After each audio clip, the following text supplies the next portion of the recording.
It'll go to Wyoming. Okay. Are we good, Mike? Okay. All right. What we're going to look at today is the endocrine system.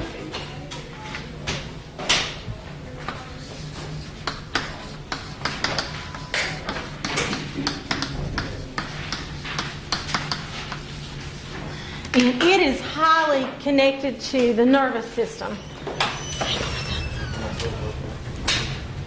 So we can do a comparison, just in general. The nervous system can affect some glands. You know, we've talked about, when we talked about the nervous system, that you get a signal that's great enough that will cause an effect, EFF, ECT. Remember, we have the difference between affect and effect, being that affect is what's causing something, effect is what is the cause. And so when we look at what is the cause, the effect is going to be effecting effectors, okay, with an ORS at the end of that. What are your two effectors that the nervous system? Muscles and glands. So when we look at our endocrine system, glands are what's going to release the hormones that we're looking at. And we'll talk about the two different types of things that we can look at here with that after we go through this. So when we look at the nervous system compared to the endocrine system,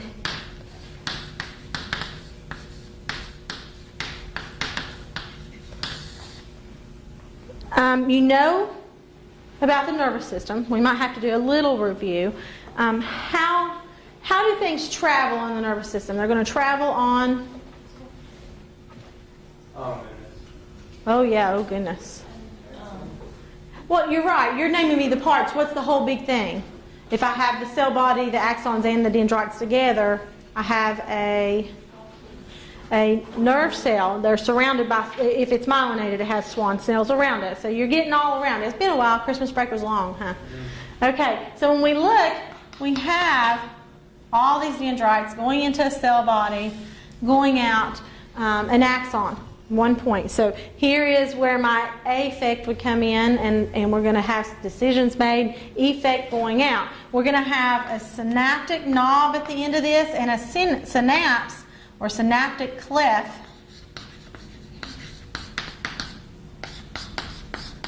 That's going to go between, I'm going to erase that arrow, that's going to go between the end of that axon where the synaptic knob is and the next set of dendrites. And guys, my illustration's pretty stinky here, but you at least get the point, okay? And so we have these dendrites and they're connected, there's not space.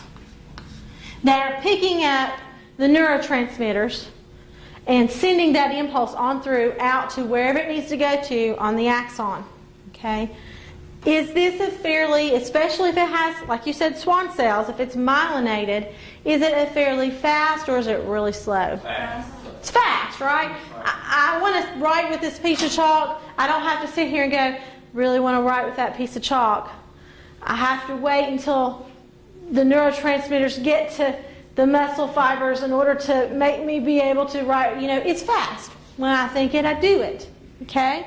And so it is a fast response. Endocrine system is where we're releasing hormones, and it's not traveling on a pathway that's physical in the nature of having axons, dendrites, and cell bodies where we're sending that thing through. So do you think it would be, in comparison to the nervous system now, it's still fast compared to what we would think of other things, but in comparison to the nervous system, do you think it would be faster or slower? Slower. It's going to be slower. But it lasts longer. There you go. That's exactly right. We're going to get to that. You're exactly right when you say that. When I have that nervous impulse, when it occurs, what happens is we're going to have one or two things go on. When I get this neurotransmitter in this space, or if I get it wherever it's at to whatever effector, either the muscle or gland that it's affecting, okay, there's going to be one of two things happen to the neurotransmitter that's sending that signal. Okay? It's either going to be gobbled up by enzymes, broken down, gobbled up's a bad word, but broken down by enzymes, okay? Or it's going to be reabsorbed into, if I make this area big, if I look and say, okay, I'm going to draw that magnified, I have these little vesicles in here that are going to meet with, and if you remember, some of you didn't have me last semester, but if you remember, those of you who did have me, we did the circle. Well, some of you guys come help me do that. Come up here. We're going to be I'll be happy to. Jason's one of my always volunteers. I appreciate Jason. Travis is not here. You would make him. You too. Yeah, come on, guys. I need Okay, about 6 of you all up here. Okay. Come on, Carla. Hurry, hurry, hurry. Okay, I give this one to you. Okay, come on. Okay, you guys you're doing well. Line up like you are, and you guys come right here. Don't make a circle. We make a circle to do the cell membrane. We're going to do a synaptic knob now. So you're good. I need 2 more people. Come on, Luke. Laisha, please. I've done drafted you somebody. Come on up here. Okay, so you notice we've got a semicircle here, but we're making a synaptic knob. You guys come right here and make a vesicle. So everybody hold hands. We're friendly in this class. We like each other. No, not you guys. You two are making a circle. And you guys are the end of the synaptic knob. So what they are, hold hands but don't move. What they are is this portion of the synaptic knob. Okay? Not the knob at the end of the axon, synaptic knob. Okay? So if they are the end, in between them and the blackboard is my synaptic cleft. This is my space. It is full of liquid. Okay? We're looking at tissue fluid that's there. Okay? And so you guys are the vesicle. Hold hands. They can contain the neurotransmitter. So what happens is the vesicle comes along and take one hand free, and you guys get in here, pull apart. You guys let your hands apart. You guys pull apart. Now, grab hands. They just push the neurotransmitter to the outside. Does this make sense? It's the same material. They just push the neurotransmitter to the outside. It's a vesicle. One of 2 things will happen with that neurotransmitter. It's either going to be broken down by enzymes, or you're going to regain the neurotransmitter and you're going to rehold it. So we retain materials. Everybody sit down. Thank you. You guys did a great job. Great volunteers. Clap for them or you all get to come next time. There you go. Okay. Thank you guys. I very much appreciate it. But what I'm looking at is that neurotransmitter is either going to be, we're going to save the materials, save the energy it takes to make them, reabsorb it back in, and it's held into its vesicles, or it'll be broken down by the enzymes. Okay? Now, if that doesn't happen, if that neurotransmitter stays here, instead of either being broken down by enzymes or taken back up by its vesicles, what happens? You have a constant impulse going, right? It just doesn't stop. You know, if I think I want to move my arm to, do something, okay?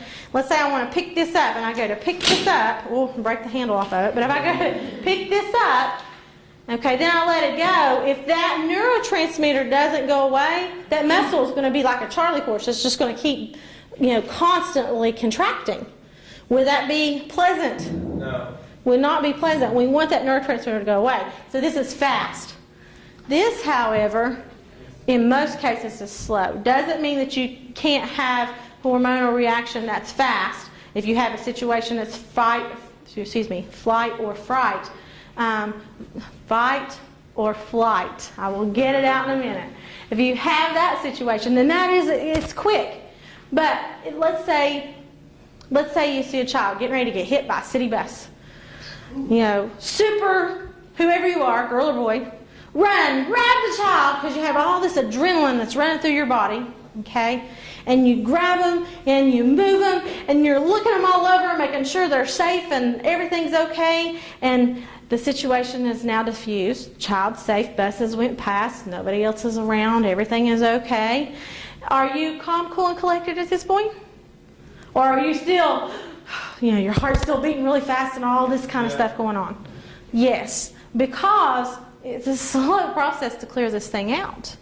Okay, this is not something that is going to go away immediately. Does it? Yes. Your body can't live in a stressful situation long term. It'll make you very, very sick. But it's slow. It's also slow in sometimes in response. In other words, what happens is when we look, if we have a gland that's going to release a hormone of some sort, so we have all these pieces or particles of this hormone that's coming out, and you have cells here.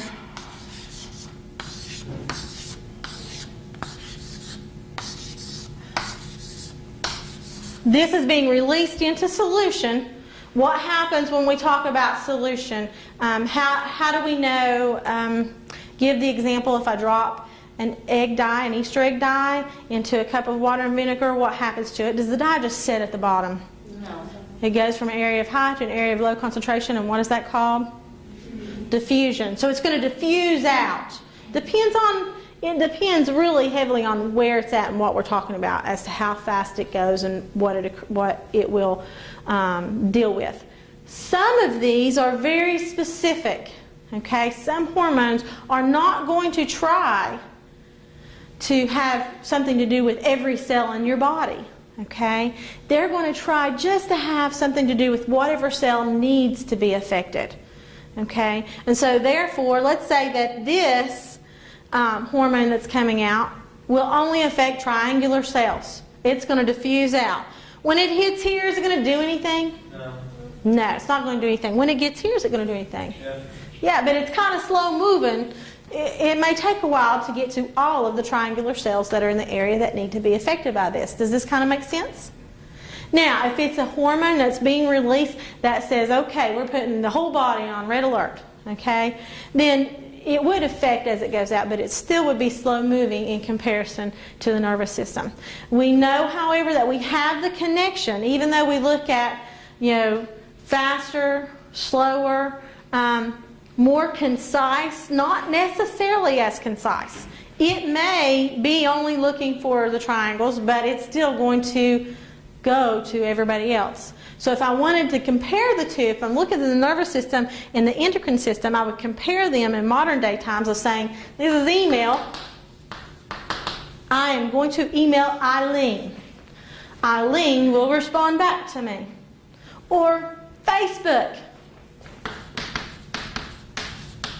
Here we have, like Facebook, I'm going to Taco Bell for lunch.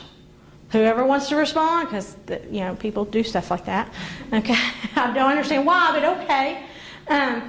People are going to respond, hey, maybe because you want somebody to respond and say, come eat lunch with me. And so you have 6 people in your 466 friends, okay, who respond and say, hey, I'll meet you at Taco Bell for lunch. What time are you going? This went out to your whole population. This was specific. Nervous system is going to be more specific. It's got a direction. It's got stuff to travel on. It's not diffusing out. It's more specific. This can be very specific. However, it's not going to follow a pathway like you would have it follow with the nervous system. Okay, so it's going to be, in general, we're sending the signal out. Those of you who need it, pick up on it and do something with it. Does that kind of make sense? Okay, so it gives us some comparisons. And I have time, good. I have a whole, I think, 6 minutes. But I'm taking all of my 6 minutes. Okay, so when we look at this, when we look at the endocrine system, I'm going to move to your notes. If I have time, I'll go into your book and start showing you some things too. And we'll finish up where we can. When I look at this, the job of the endocrine system is that it's going to regulate the body. It's going to keep the body in a homeostatic fashion. Okay? And that is being used along with, in conjunction with the nervous system, not by itself. What does it mean if we're going to have a homeostatic state? What are we trying to do? We're trying to be balanced. We're trying to stay, balance is an awesome word to use. We're trying to stay in what's our natural state.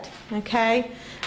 You want to have a normalized blood pressure, and it needs to be at a healthy level. Your normal blood pressure may be high, But that's because of probably something that's wrong in your body. And so it's not actually normal. It's not loud enough, I don't think, to be a problem, but sorry about that. I'm not answering, I just want to turn the sound off. I thought I had it off. I've worked on it twice now to get it off. Okay, but it's not normal, even though it might be your norm, okay? It's not normal to have high blood pressure. It may be your norm because you eat way too much salt, okay? And so you want to try to do something to get it at a homeostatic state. That means your body's going to constantly be fighting to bring it back down to where it is. So you're constantly going to have your body in a situation, no matter what you do, whether or not you're super duper healthy or not, your body's going to constantly be trying to stay at that homeostatic state. Your nervous system and your endocrine system are what help you to get there, okay? We have two ways of doing that. We have two feedback mechanisms. We have a negative feedback mechanism,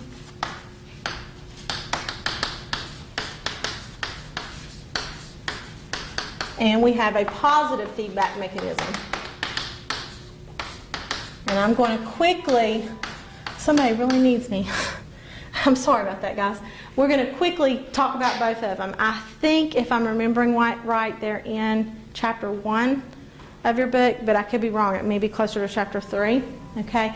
So when we look, the negative feedback mechanism is a system that's like a thermostat in your house. Okay, let's say that we've had all these cold nights, okay, and you want to keep your thermostat at 70 in your house, or your temperature at 70 in your house. So you set your thermostat for 70. Well, in the daytime, we've been getting up into the 40s, 50s, and 60s, depending on what day of the week it's been. Okay, let's say we're in our 60-degree day. Do you think that your furnace is going to have to kick on as often when it's 60 degrees outside and you just set yours at 70? Do you think it's going to have to kick on as often? Why? It's positive feedback. good try. It's a good guess with it, but really it's just because it's not losing its heat, as much heat to the outside environment through windows and doors and people opening and closing doors and things of that nature. It's not losing as much heat because it's, you know, close to the same temperature outside. What about if we get down to these 20-degree nights that we're supposed to have next week? What's going to happen to your heating unit, whatever kind of heating unit you use? It's going to kick on constantly, and that's because you're going to lose more of that 70-degree heat out your windows and doors. And so a negative feedback mechanism is this.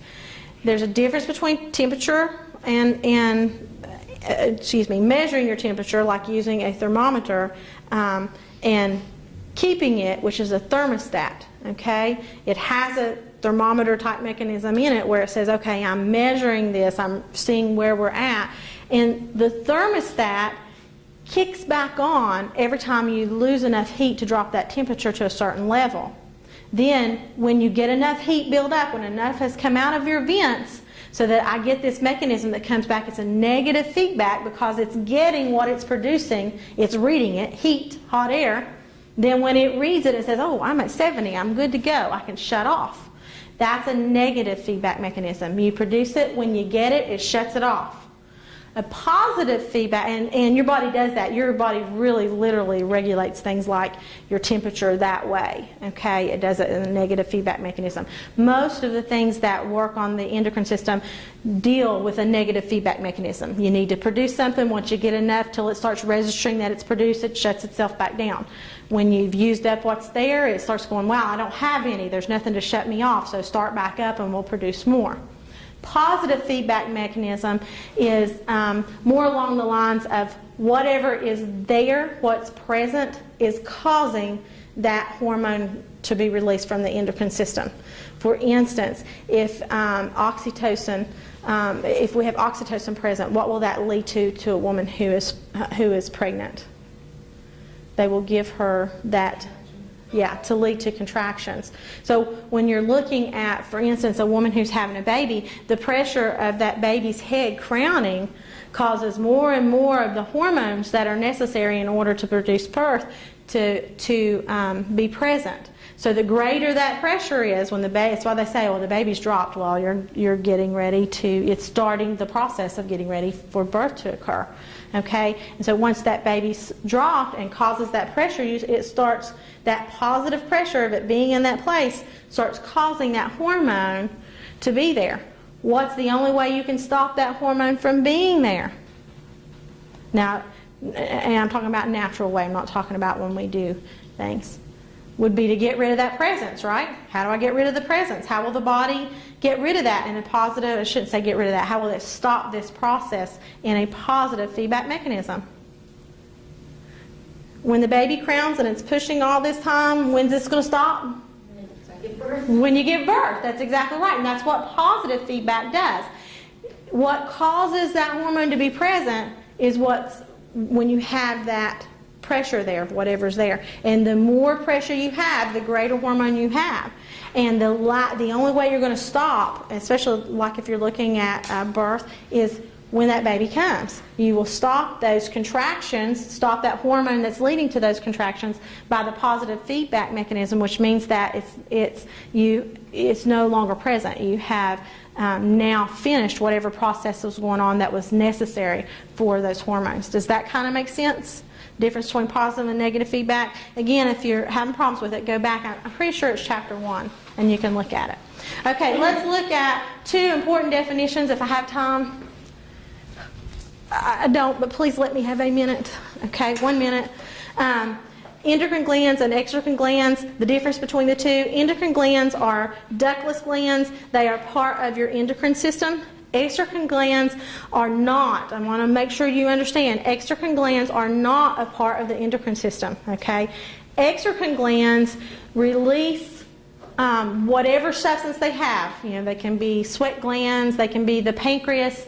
Can do some exocrine gland stuff. Okay. It's releasing it to another surface. Pancreas produces pancreatic juices, which are digestive juices, releases them to the small intestine. In that case, it's acting as an exocrine gland when it's releasing it through a duct. The pancreas also will act as an endocrine gland in the fact that it releases the things to help control your blood sugars, your glucose levels. Okay, and so it would release. Have to deal with things dealing with glucose, getting rid of too much glucose or not having enough, and so trying to not get rid of that. Okay, and I'm out of time, so we'll start here. Study this as a no lecture. Be prepared to quiz on it when you come in. Okay, we come in Monday. All right, guys. We don't have school Monday. Oh, I'm sorry, you come in Wednesday. Do I have anybody who's in here that was not in the computer lab? I think everybody was there. All right, guys, have a good weekend.